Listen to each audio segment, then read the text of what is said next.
Today I'm going to be installing these EBC double H brake pads.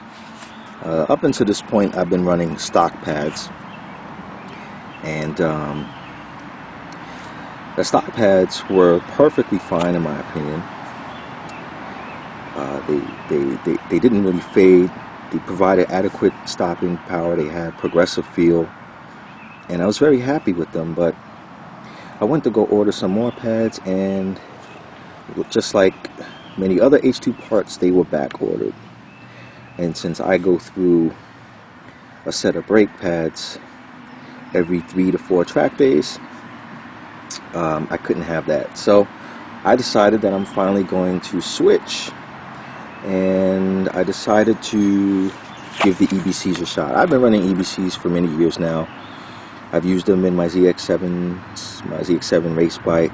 I have EBC pads on my MBF4 1000, and I've always been happy with them. I know brake pads, is subjective. Many people have different opinions about brake pads. Many prefer Vesbra, SBC pads, Carbon Lorraine, and so on. But I think the EBCs get the job done. They have great initial bite if that's what you like, and for me, they work great in the past. I'll be doing a review on these next time I get back to the track.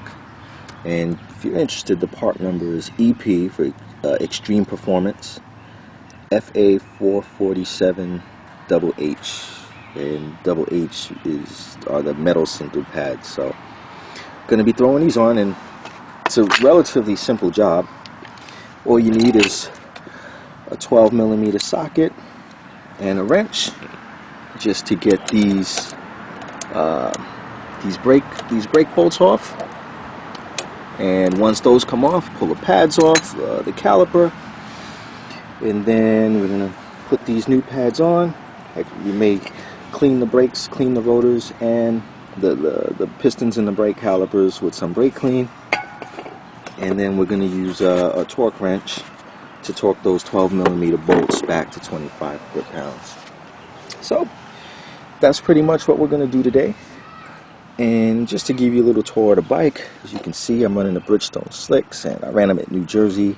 I didn't get to the edge on the front, on the left side, because I think there was only like 3 left-hand turns on the entire track. If you come over and you see the right-hand side, it looks a little bit better. This is a Bridgestone soft front, and yeah, I like the tire. I'm not used to running a softer construction tire like the Bridgestone, so it's going to take me a little bit of time to build my confidence on them. But definitely have another day on these, and you can see by the wear markers, there's plenty of life left on this particular tire. So I'm not worried about the front. I think I'm going to run those again. Come around the back, and yeah, these are looking chewed up. The left side is great though. Definitely a full day on the left-hand side.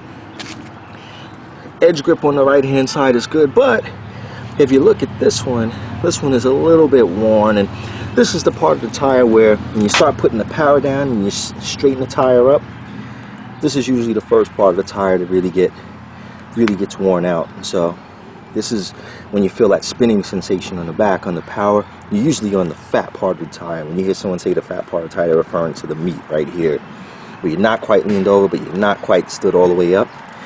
And so these edge markers are starting to go down.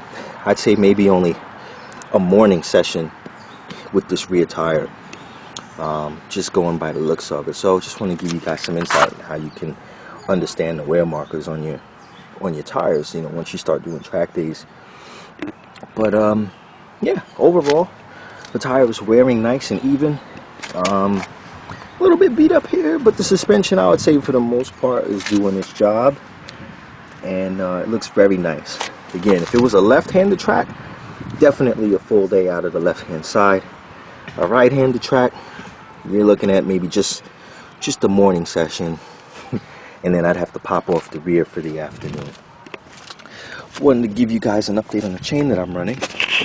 So finally removed the stock chain. I'm running the EK ZVX3 chain.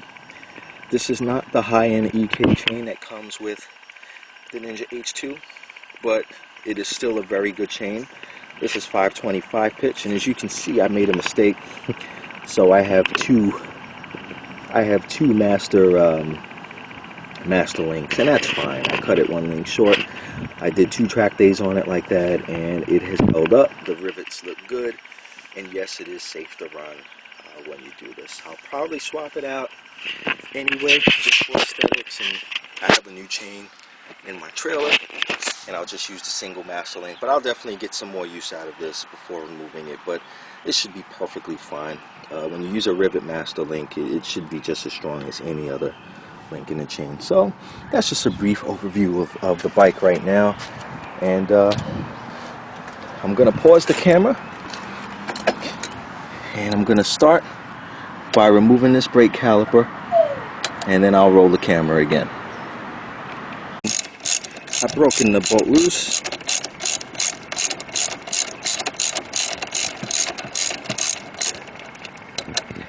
And I'm just untorquing them so you can get an easy idea of how easy it is to change your brake pads. Brake pads are actually very important, you know, when you want to drop time at the track. You know, when your pads get worn down and you can't brake deep into the corners confidently, it really will slow you down, and you have guys throwing the bike up underneath you because you're scared to push the boundaries because your brakes are fading and the pads are wearing down, and definitely not a good situation. I usually drop about 2 seconds a lap when I put on fresh brake pads, and look, I'm slow. I'm gonna be honest with you guys. Compared to some of the faster guys that are running out there at the track, you know, I'm just a recreational rider. But honestly, when I throw fresh pads on, it gives me the confidence to brake late. Now if you look at these, you can see how low the stock pads have gotten, and when your pads get low, you start pulling that lever all the way into the bar, and it's definitely not the maximum stopping power. Now, just for reference, if you look at how much meat is on that new pad, you can see the difference, right? So that's how much material you're working with compared to that. Okay, so what I'm going to do now is I'm actually going to squeeze the brake lever to close the brakes, because I want to spray those pistons behind the pads with some brake cleaner so they don't seize up.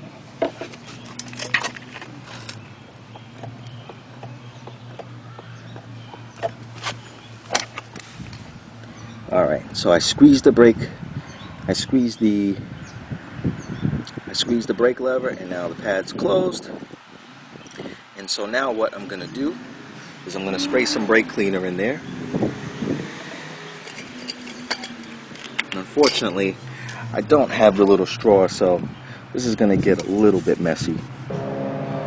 And let some of the brake cleaner kind of sink inside those passages. Take that flathead screwdriver, and you're just going to pry them apart like that, and then they start to open up. And because I only have one hand here, it's going to be a little bit tricky to show you guys, but I'm going to push them out and pick you guys up real quick. Use latex gloves for this, and obviously I'm getting my hands dirty, but I ran out of latex gloves. So now look at the difference in pad material, the old pad and the new pad. You can see that the old pad is visibly worn down. It's not terrible, but it is visible to the eye. I mean, the pads are definitely low, and it definitely looks to be some uneven wear there. Now, since we're going from a metal pad to another metal pad, you know, you don't have to really be overly concerned with the rotors. However, you know, it is a good idea to spray them down, and I'll probably wipe down the rotors with some brake cleaner and do that. So just looking at the Kawasaki OEM pad, it looks like you see you have these grooves in there, and I think that's probably for a cooling effect, to cool off the brake rotors for that millisecond or whatever, to avoid brake fade. The EBCs don't really have that. My guess is that the EBCs might offer more stopping power, as they'll create more friction, but we got to see how it treats the rotors. So, you know, will it chew up the rotors? Will I get fade from heat buildup? I don't know, but I will do a nice review on these next time I get back to the track. So I'm gonna go ahead and I'm gonna stick these new pads in there, and then once I get everything bolted back up, I'll start rolling the camera again. So the new pads are installed. I got those pistons pushed all the way back, and so now all that's left is just to slide it right back.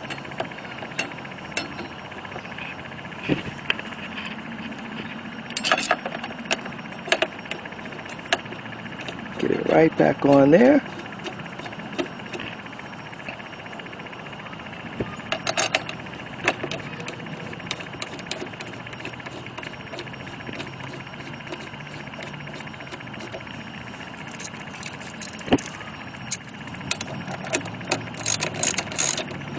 Alright, and I'm just gonna get some light torque on them.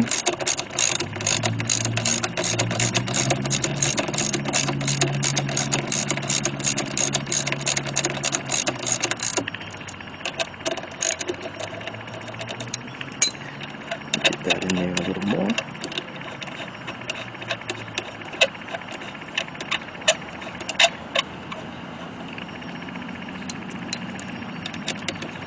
Alright, so now we'll get the torque wrench,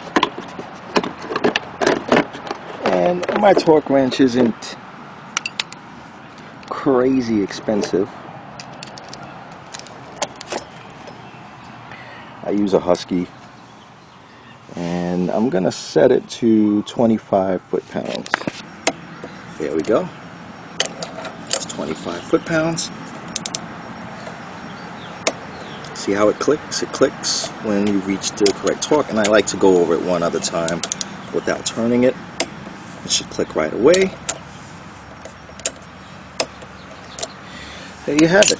So now that the new pads are installed, we just spray each rotor with some brake cleaner, wipe them down nice and clean, give the brake lever a couple of pumps on the other side, and you're good to go. Now you just need to brake in the pad, and you have to do a couple of slow stops and then a couple of hard stops, maybe do about 40 or 50 miles on them. You know, light to light traffic, which is ideal. Take your bike on a little street ride, and then you should bed in your pads pretty good, and they'll be ready for track action.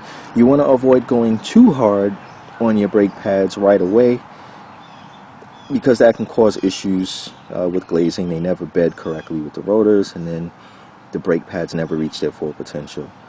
So that's it. I hope this little tutorial helped you guys as far as, you know, changing out your pads. It's definitely one of the most neglected things, you know, with motorcycles, but definitely one of the most important things. You definitely want to change your pads often, and you'd be surprised how it makes you quicker, just being able to stop faster. Take care of your pads, guys. So that's it for now. I'll be doing some more videos. I'm actually going to be working on the bike in a couple of weeks. Also want to take this time to thank Brock from Brock's Performance. He sent me a Sprint P08 filter. So now I have all three filters: the Sprint P08, the Sprint P16, and the DNA Performance filter. I have all three, and going to be doing some dyno testing between the Sprint P08 and the DNA filter. I expect that they're going to be very close on performance wise. So it's just a matter of personal preference, most likely. But I'll bring you guys that data in the near future. So thanks for watching. And if you have any comments or questions or suggestions, or if I just did something wrong, don't be ashamed. Speak up. I like to learn as well. And whether you like or dislike my videos, I appreciate the feedback. So thanks for watching. Take care, guys.